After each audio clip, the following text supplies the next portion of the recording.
Hai teman-teman, kali ini kita akan membahas tentang Asia Timur. Asia Timur adalah wilayah Timur Asia yang didefinisikan dalam istilah geografis dan etnokultural. Wilayah ini terdiri dari Tiongkok, Hong Kong, Makau, Jepang, Mongolia, Korea Utara, Korea Selatan, dan Taiwan. Orang Asia Timur terdiri dari sekitar 1,7 miliar orang, membentuk sekitar 38% dari populasi di benua Asia dan 22% dari populasi global. Sejarah Asia Timur. Cina adalah wilayah pertama yang menetap di Asia Timur dan tidak lagi diragukan merupakan inti dari peradaban Asia Timur terbentuk. Peradaban Cina ada sekitar 1.500 tahun sebelum peradaban Asia Timur lainnya muncul dalam sejarah. Kekaisaran Cina akan mengerahkan banyak budaya, ekonomi, teknologi, dan otot politik ke negara-negara tetangganya. Pengganti dinasti Cina memberikan pengaruh besar di Asia Timur secara budaya, ekonomi, politik, dan militer selama lebih dari 2 milenium. Keunggulan budaya Kekaisaran Cina tidak hanya memimpin negara itu menjadi negara melek huruf pertama di Asia Timur di seluruh wilayah. Itu juga memasok Jepang dan Korea dengan kata-kata pinjaman dan pengaruh linguistik Cina yang berakar pada sistem penulisan mereka. Selanjutnya, hubungan Asia Timur dan Eropa. Pada pertengahan abad ke-29, dinasti Qing yang melemah menjadi syarat dan korupsi politik, hambatan stagnasi yang tidak mampu meremajakan dirinya sendiri sebagai kekuatan dunia yang berbeda dengan kekuatan-kekuatan kolonial Kekaisaran Industri Eropa dan Jepang yang cepat memodernisasi Jepang. Pada awal 1900-an, Kekaisaran Jepang berhasil menyerangkan diri sebagai kekuatan paling dominan di Asia Timur. Perang Dunia II. Selama Perang Dunia II, ekspansionisme Jepang dengan aspirasi imperialisnya melalui spirit co-prosperity Asia Timur akan menggabungkan Korea, Taiwan, sebagian besar Cina Timur dan Manchuria, Hong Kong, dan Asia Tenggara di bawah kendalinya yang mengukuhkan dirinya sebagai maritim kekuatan kolonial di Asia Timur.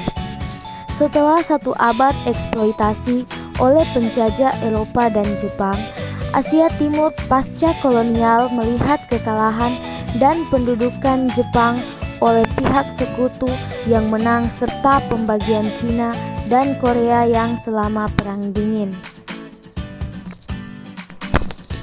Negara inti di Asia Timur, Cina, Jepang, dan Korea mewakili 3 negara inti dan peradaban tradisional Asia Timur karena mereka pernah berbagi bahasa tertulis yang sama, budaya, serta berbagai prinsip filosofis Konfusianisme dan sistem nilai sosial Konfusianisme yang pernah dilembagakan oleh Imperial Cina.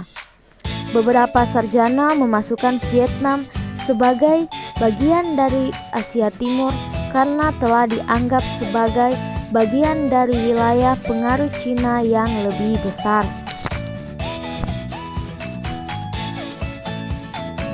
Budaya di Asia Timur.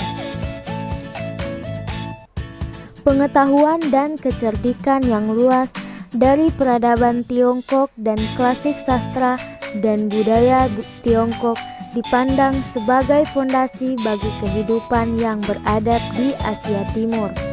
Imperial Cina berfungsi sebagai kendaraan yang melaluinya adopsi filsafat etika Konfusianisme, sistem kalender Cina, sistem politik dan hukum, gaya arsitektur, diet, terminologi, institusi, kepercayaan agama, uji kekaisaran yang menekankan pengetahuan klasik Tiongkok, filsafat politik dan budaya sistem nilai, serta secara historis berbagi sistem penulisan bersama yang tercermin dalam sejarah Jepang dan Korea.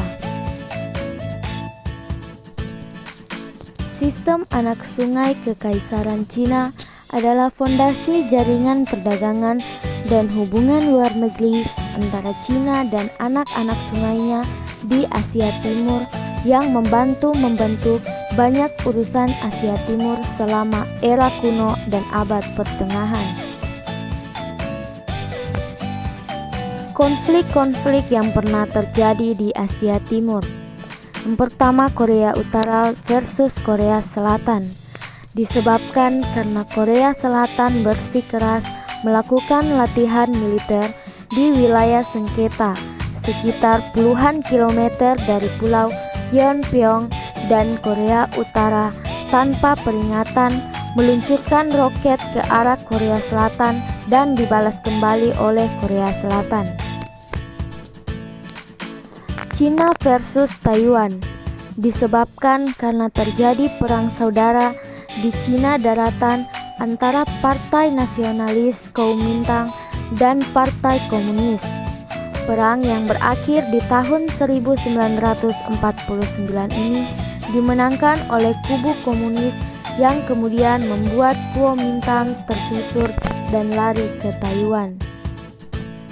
Klaim kepemilikan Takeshima antara Jepang dan Korea Selatan disebabkan karena letak pulau ini berada di antara Jepang dan Korea Selatan. Kedua negara mengklaim pulau tersebut berdasarkan letak geografis serta historis atas kepemilikan pulau tersebut. Berikutnya, konflik antara etnis Muslim Uighur dan etnis Han pemerintah Cina. Konflik ini awalnya bukan merupakan konflik antar agama Muslim dan non-Muslim, tetapi lebih kepada perebutan sumber-sumber daya alam, dan hal ini didukung dengan turut campurnya pemerintahan Cina yang berpihak kepada salah satu etnis. Pada tahun 1990, pemerintah Cina melarang pembangunan masjid madrasah. Hal ini berujung pada konflik kekerasan antara umat Muslim Uighur dengan pemerintah Cina. Pemerintah pun melarang Muslim Uighur berpuasa. Hal ini membuat Muslim Uighur mulai melawan dan terjadi beberapa konfrontasi. Pada tanggal 5 Juli 2009 merupakan puncak konflik antara dua etnis ini. Muslim Uighur yang disinyalir sebagai sebuah gerakan perjuangan yang ingin memisahkan diri dari Cina. Diberitakan bahwa sedikitnya 140 orang tewas dan 828 orang yang terluka.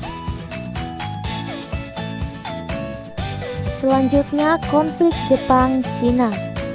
Saling klaim wilayah, Kepulauan Senkaku tidak dikembalikan ke Tiongkok setelah Amerika meninggalkan Okinawa pada tahun 1972, sehingga Jepang mengklaim kepulauan tersebut adalah miliknya. Eksplorasi dimulai di daerah Kepulauan Senkaku dan Cina menemukan fakta bahwa kepulauan tersebut kaya akan sumber daya alam. Mulailah Cina kembali mempermasalahkan kepulauan tersebut. Belum terjadi perang fisik, namun hubungan bilateral kedua negara semakin memburuk. Belum ada usaha untuk meredam konflik. Kedua negara hanya unjuk kekuatan militer untuk saling menakuti, sehingga perdamaian masih bisa terjaga. Sekian yang dapat saya sampaikan mengenai Asia Timur. Lebih dan kurangnya saya mohon maaf. Sekian yang dapat saya sampaikan, saya ucapkan terima kasih telah menonton. Sampai bertemu di video berikutnya.